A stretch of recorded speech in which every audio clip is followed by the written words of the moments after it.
नारद जी से कहा, व्रत तुमसे कहा विप्र मैं और क्या कहूँ। ऋषि बोले कि मुनीश्वर, विप्र सुनकर संसार में किस किसने इस व्रत को किया है हम सब सुनना चाहते हैं, हमारे मन में श्रद्धा है। सूत जी बोले कि मुनियो, जिसने इस व्रत को किया सब सुनो। विप्र धन ऐश्वर्य के अनुसार बंधु बांधव के साथ व्रत करने को तैयार हुआ। लकड़ी बेचने वाला बूढ़ा आदमी आया, बाहर लकड़ियों को रखकर विप्र के मकान में गया। प्यास से भूखे लगा हारे को व्रत करते देखकर नमस्कार, आप क्या कर रहे हो, इसके करने से क्या फल मिलता है, कृपा करके मुझसे कहो। ब्राह्मण ने कहा, सब मनोकामनाओं को पूरा करने वाला सत्यनारायण भगवान का व्रत है, इन्हीं कृपा से मेरे यहाँ धन धान्य की वृद्धि हुई है।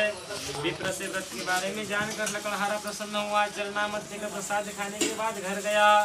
मन में संकल्प किया कि ग्राम में लकड़ी बेचने से जो धन मिलेगा सत्यनारायण देव का उत्तम व्रत करूंगा।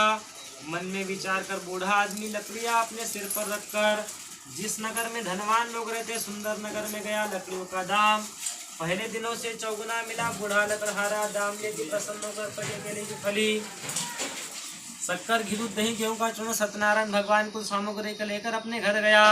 फिर उसने अपने भाइयों को बुलाकर विधि के साथ भगवान जी का व्रत पूजन किया। व्रत के प्रभाव से बूढ़ा लकड़हारा धन पुत्र आदि से युक्त हुआ। संसार के समस्त सुख भोग कर अंत में वैकुंठ धाम गया। स्कंद पुराण रेवा सत्यनारायण व्रत कथा दूसरा अध्याय समाप्त। बोलिए सत्यनारायण भगवान की जय।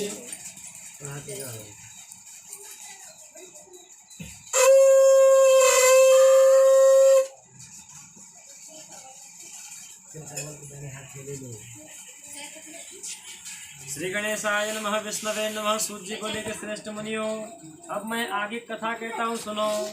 पहले समय में उल्कामुख नाम का एक बुद्धिमान राजा था, सत्यवक्ता था, जितेंद्र था, देवी स्थानों पर जाता, गरीबों को धन देकर कष्ट दूर करता था। उसकी पत्नी कमल के समान मुख वाली सती सावित्री थी। भ्रशिला नदी के तट पर दोनों ने सत्यनारायण भगवान का व्रत किया। उस समय साधु वेश्या उसके पास व्यापार के लिए बहुत सा धन था। नाव किनारे पर ठहरा कर राजा के पास गया। राजा को व्रत करते देखकर विनय के साथ पूछने लगा, राजन भक्ति चित्त से आप यह क्या कर रहे हो, सुनने की इच्छा है, मुझे बताइए। साधु बोला कि राजन, भक्ति चित्त से अपने बांधव के साथ पुत्र प्राप्ति के लिए महान शक्तिवान सत्यनारायण भगवान का पूजन किया जा रहा है। राजा के वचन सुनकर साधु आदर से बोला, इसका सब विधान को मैं भी आपके कथा के अनुसार व्रत करूंगा।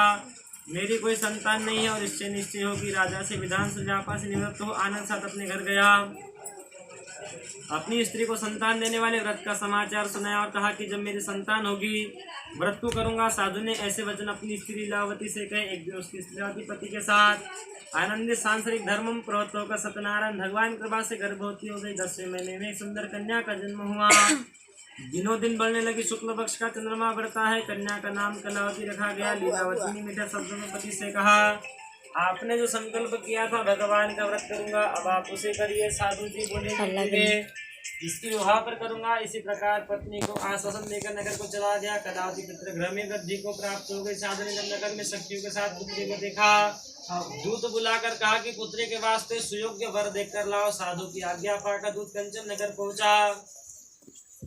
वहां पर देखभाल को लड़की के लिए सुयोग्य पुत्र ले आया। सुयोग्य लड़के को देखकर बंधु बांधव के साथ पुत्री का विवाह उसके साथ कर दिया, किंतु दुर्भाग्य से विवाह के समय व्रत करना भूल गया। भगवान क्रोधित होकर श्राप दे दिया, दारुण दुख प्राप्त होगा। कार्य में कुशल बनिया जामाता सत्यतनपुर नगर में गया। दोनों ससुर जमाई चंद्रकेतु राजा के नगर में व्यापार करने लगे। एक रोज भगवान सत्यनारायण की माया से प्रेरित को राजा का धन चुरा कर भागा जा रहा था, किंतु राजा के दुष्टपात देखकर चोर ने घबरा कर धन को चुपचाप रख दिया जहाँ पे ससुर और जमाई ठहरे हुए थे। दूतों ने साधु वैश्य के पास राजा के धन को रखा देखा। दोनों को बांध कर लेके समीप जाकर बोले, दो चोरों पकड़ कर लाए हैं, देखकर आज्ञा दे। तब राजा की आज्ञा से कठिन कारावास जेल में डाल दिया, सब धन छीन लिया। सत्यनारायण भगवान के श्राप के द्वारा पत्नी घर पर बहुत दुखी हुई। घर पर जो धन था सब चोर चुरा कर ले गए। शारीरिक मानसिक पीड़ा, भूख प्यास से दुखित हो अन्न की चिंता में कलावती ब्राह्मण के घर गए। वहां उसने सत्यनारायण भगवान का व्रत होते देखा।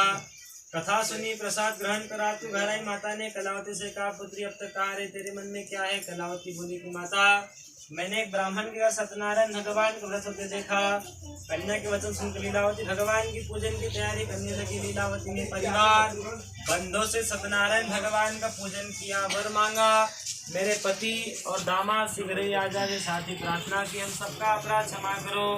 सत्यनारायण भगवान संतुष्ट हो गए। चंद्रकेतु को सपने में दर्शन देकर कहा कि राजन, दोनों वैश्यों को प्रातः ही छोड़ दो। उनका जो सब्दन तुमने ग्रहण किया है वह दे दो, नहीं तो मैं तेरा धन राज्य पुत्र आदि नष्ट कर दूंगा। राजा से ऐसे वचन कर भगवान अंतर ध्यान हो गए। प्रातः काल चंद्रकेतु ने सभा में स्वप्न सुनाया। वणिक पुत्र को कैदस में मुक्त कर सभा में बुलाया। कहा कि महानुभाव, खड़े में तो कुछ भी नहीं दिखता जब भैया भाभी जी से। ऐसा कहकर ने वस्त्राभूषण पहनावे। जितना धन लिया था उससे दुगुना धन देकर आदर से विदा किया।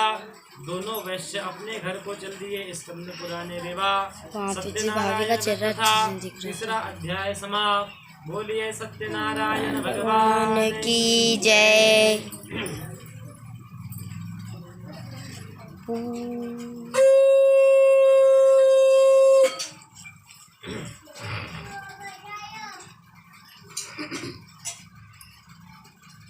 श्री गणेशाय नमः, विष्णवे नमः, सरस्वती नमः। सूर्य बोले कि वैष्णव मंगलाचार करके यात्रा आरंभ की। नगर को चला। थोड़ी दूर निकलने पर दंडी में घर सत्यनारायण ने पूछा, साधु तेरे नाम में यही क्या वाला है? वो क्या बोलते भाई उस बार आया था तब क्या था, यही वाला बेलपत्र देखकर मूर्छित जमीन पर गिर पड़ा। मूर्छा खुलने पर सो पिटने लगा। तब उसका दामाद बोला, शोक न करे, क्या दंडी का श्राप है, उनकी शरण में चलना चाहिए। मनोकामना लंबा, बहुत लंबा, कम से कम 1 घंटे का तो बनना है। अत्यंत भक्ति भाव से 1 घंटे का नहीं बोला, मैं